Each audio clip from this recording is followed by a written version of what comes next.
it's James from the Fit RV here. Now the weather is getting colder and this has people thinking about either winterizing their RVs or prepping them for winter travel. So if you're thinking about that too and you have a Truma AquaGo water heater, you may have come across this device, the Truma AquaGo electric antifreeze kit.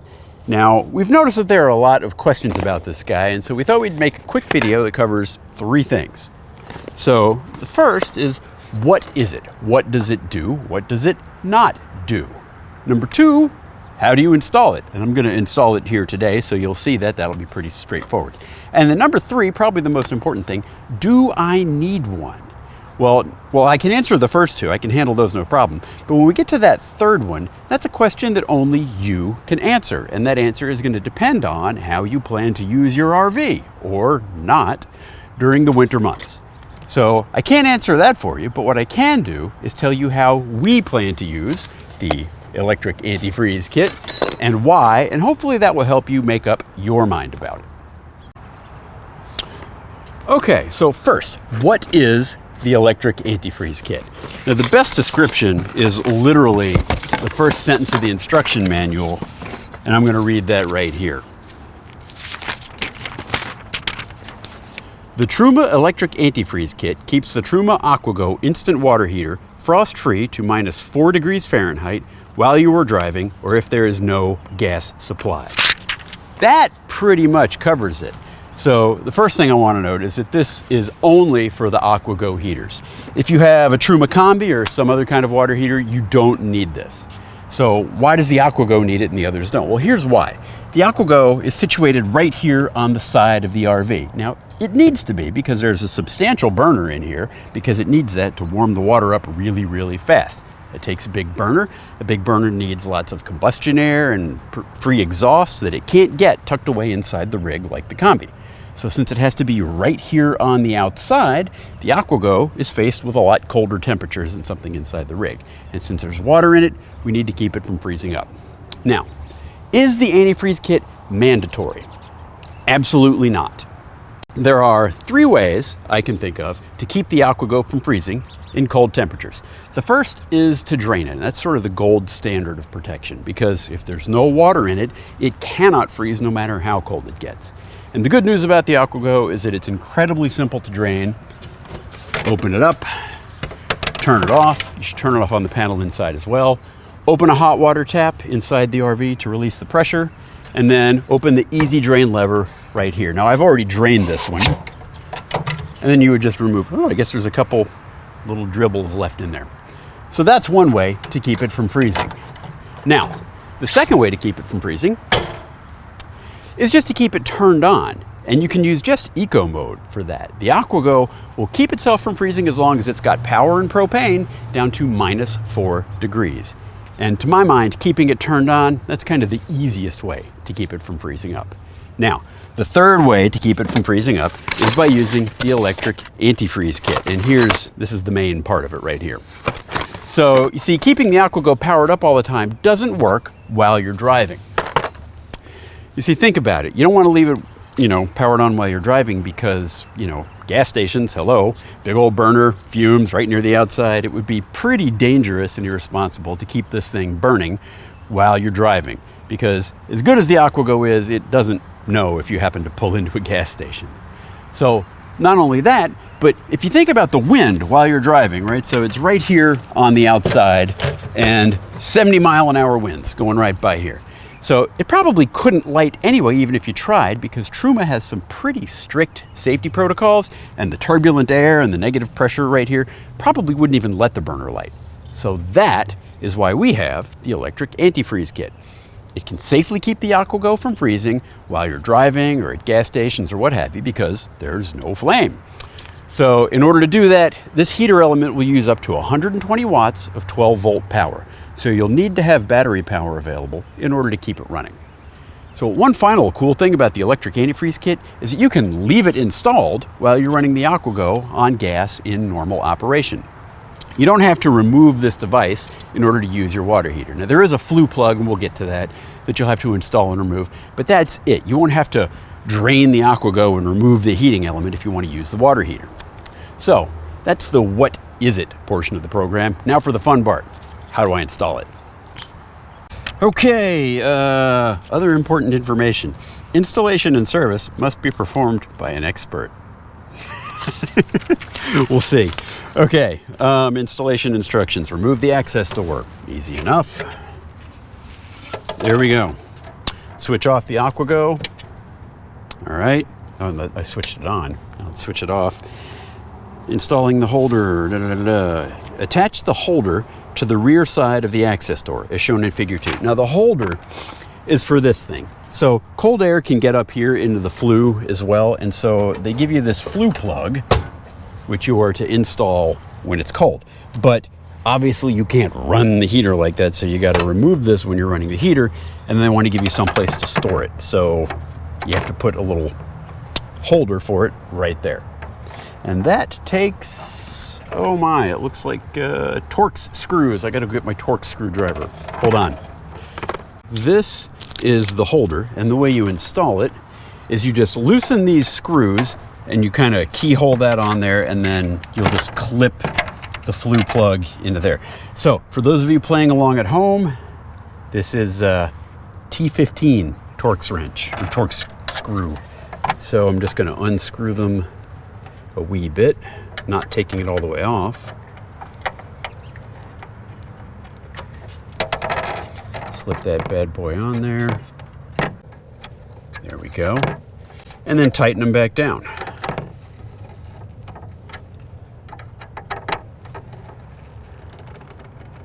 There we go. Flue plug holder is installed. Position the holder below the screws, tighten the screws.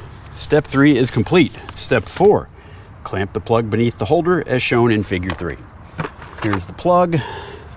And then looks like this goes right into that little notch there. So there we go. Installing the heating cartridge. Turn off the water supply, switch off the pump, open a hot water faucet. I've already done that. Open the easy drain lever. Okay, nothing drained out this time. One thing to note, don't throw this away because you've got the electric antifreeze kit. When it comes time to decalcify your water heater, you will need this to put the little decalcification tablets in. So save this, don't toss it, but you won't need it while you have the antifreeze kit installed. All right, open the drain lever with your thumb, and they give you lots of warnings about hitting your head or walking into the drain lever, which is totally something I would do. So thank you for the warning. Remove the water filter, inspect the O-rings on the heating cartridge for cracks. No, these look brand new. Here in step 7, we are actually going to install the easy drain filter. So this goes right in the place where the regular filter went. No problem.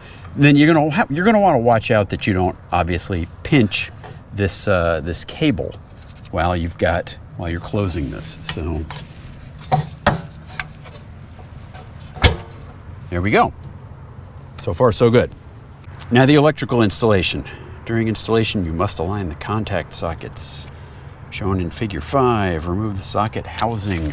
Aha! Slide the contact sockets into the socket housings, openings 1 and 11. You do not have to bother about the plus and minus poles. Okay.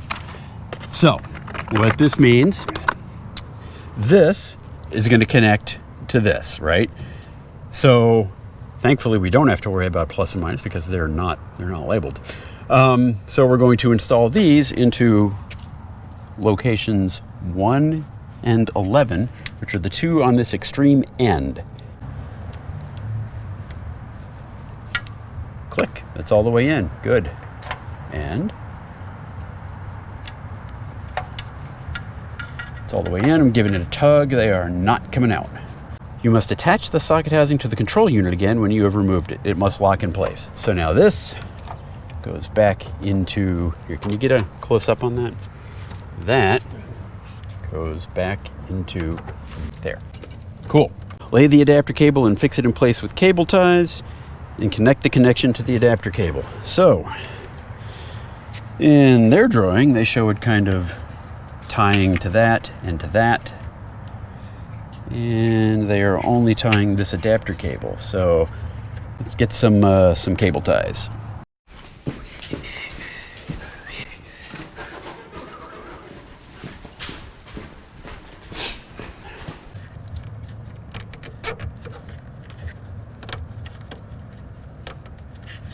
Okay, cable ties installed. Now it's connect the cable from the heating element to this adapter cable. And it looks like it goes like this. There we go, click. Okay, now there is one step that you need to do that's actually not in the installation manual. You need to come to your panel and basically you need to kind of reboot, if you have the control panel, you need to reboot it so that it recognizes that it's got the antifreeze kit available to it. Rebooting it is kind of easy. You just do here, you go all the way over to the wrench, offset, blah, blah, blah, reset, PR set, press it. It's going to initialize, takes it, I don't know, 30 seconds, a minute, not too terribly long. And then when it wakes up, it should recognize, this is when it like does its checks to see what it has available to it. So it'll find the Vario heat, it'll find the AquaGo. There we go. So let's see now. Antifreeze. Look at that. So there we go. All right. Okay, so now that that's more or less installed, if I want, and I don't have any water in here, so I can't fire this up right now because without water in there, it would be bad. So if I were to want to run it, what I would do is I would come outside, I'd turn the AquaGo off, I'd come outside, install the flue plug like that, turn the AquaGo back on, and they make a point in the instructions is that you should be able to see this yellow flue plug when you're going to run it on the antifreeze kit so that you know it's installed properly, and I do. I see just a little bit of it poking out through the vents. Then I would go inside, I would set the control panel to antifreeze, and Bob's your uncle. There we go, it's running. So that's the install. Not too bad. Took what, 12 minutes? Okay, so I needed a T15 screwdriver and a pair of side cutters. That's probably about the easiest install I've done in I don't know how long.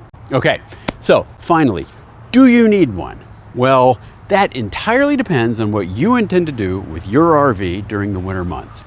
And I don't know what that looks like for you. So here are my thoughts and a bit about what we intend to do. So if, for example, you intend to winterize and store your RV during the winter, then I'd say you don't need to worry about the electric antifreeze kit. You'll just drain the water per the winterizing instructions in your manual and not think about it any more than that. Case closed.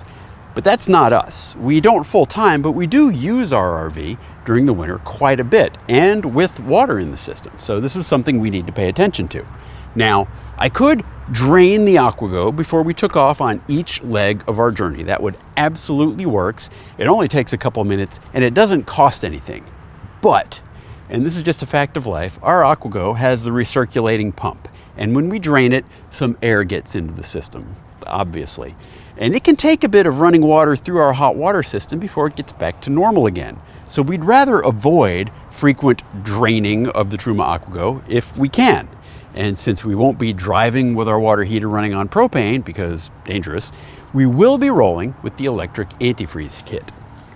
So let's throw a couple scenarios out there and I'll tell you how I see us using the electric antifreeze kit. So driving day with the temperatures at or below freezing.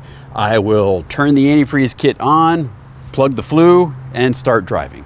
When we land for the night, I'll remove the flue plug and turn the AquaGo back to eco or whatever mode I think is appropriate because, call me crazy, I still like warm showers even when we're traveling. Okay, so scenario 2, let's say we're setting up camp in cold temperatures and we're not going to be moving around for a bit. I'll make sure to remove the flue plug and just leave the AquaGo on whatever setting I think is appropriate, and that'd be either eco, probably at night, and that will keep things from freezing all by itself. Now let's say scenario number 3, putting the RV into storage. So if I'm anticipating temperatures that are cold enough that I'm actually thinking about it, I'll just drain the AquaGo. Even though we've got 20 bazillion watts of battery power and I could run this kit probably forever, I do not anticipate running the electric antifreeze kit when we're not in the RV. Because remember, this electric antifreeze kit only protects the water heater itself. It does nothing to protect the rest of the water lines in your RV from freezing. So you're gonna have to keep the rest of the RV warm in addition to running this antifreeze kit, and you don't really do that during storage. So, I mean, I could, but why? It's easy enough to just drain. Okay, and then scenario number 4, warm season camping or storage. I don't anticipate using the electric antifreeze kit at all, and I may or may not leave it installed during the summer. That just kind of depends on my mood, and if this other filter happens to be right there, maybe I'd switch it back. I don't know, it doesn't matter. So, there you have it. I hope this helped you with the basics of the Truma AquaGo electric antifreeze kit. And most importantly, I hope it helped you make up your mind about whether or not you need one, and what kind of conditions you might use it and how it fits in with your RV. So remember to follow the link in the YouTube description to the post on our website where there'll be a little bit more information, and you can ask comments or leave comments or ask questions. This is James from Fit RV. We'll see you on the road. Bye.